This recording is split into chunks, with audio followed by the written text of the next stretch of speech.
Shannon, it's Michael reporting from Pit Road here in Martinsville, where it's chilly. I'm wondering, Ross, this is a question that's been burning in my mind.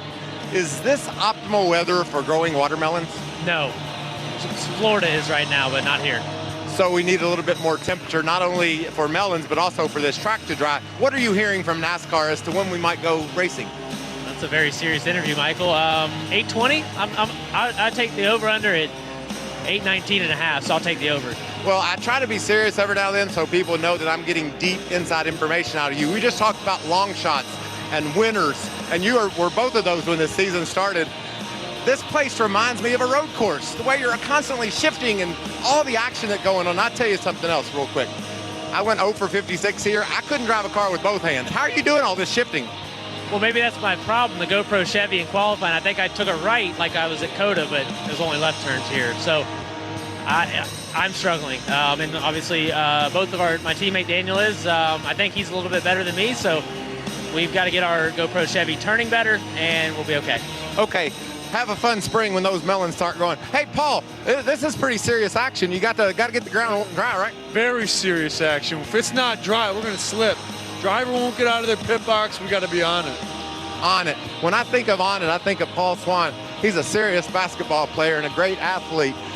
Corey, is this like commercial action stuff? Yeah. How you feeling?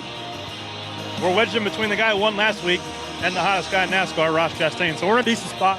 We need to go forward, but I think this Built Bar Camaro can do it. I think so too. How do you feel about your season so far? That top 5 at Atlanta, that was pretty awesome. Yeah, we've got 2 good ones and about 5 bad ones. So hopefully we can have another going tonight, and if we can turn it around, Martinsville's spot to do it.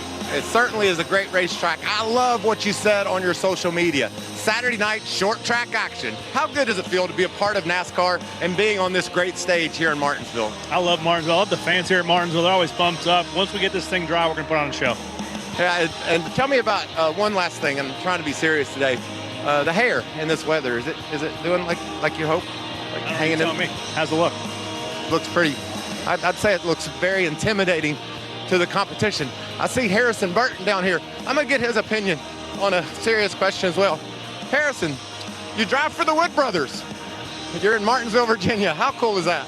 It's amazing. I was at Stewart, and on Wednesday got to see the whole museum, got to drive David Pearson's car that was going to drive before the race, but the rain kind of threw a hammer to that. So just so neat to drive for this family-oriented team and try and go get a good run for him here at Martinsville. Break down the action last night. What did you think about Sam Myers? How'd you like that cover?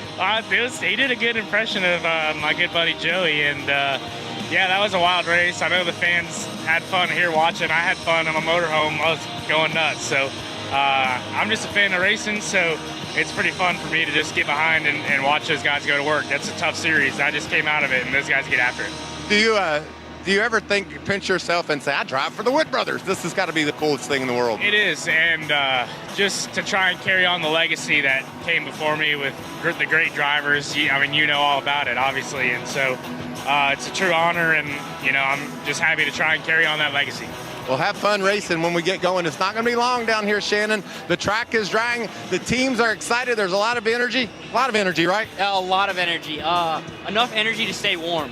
There you have it. Shannon, I'm going to have a fun time down here on pit road watching these guys. Take me over there, Michael. Let's see how dry this racetrack is. Can you go over to the track? Come with and me. Yeah, I'd love that.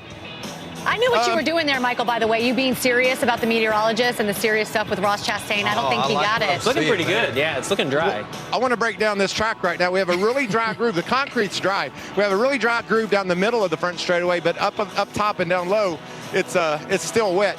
The weather, though, it's very dry down here. I feel sniffles. There's no humidity, so it's really going to help this track drying process. And that's what it's all about. When you have a weather system come through, the backside of it generally is a drier system, and therefore enabling the team here at NASCAR, the track drying team, to get the work done in a hurry. What about the barometric pressure? Jim Cantori, eat your heart out. What about what, Larry? The barometric pressure. He's like, that's it. Bye, Michael. He's going to find somebody else. Bye, Michael.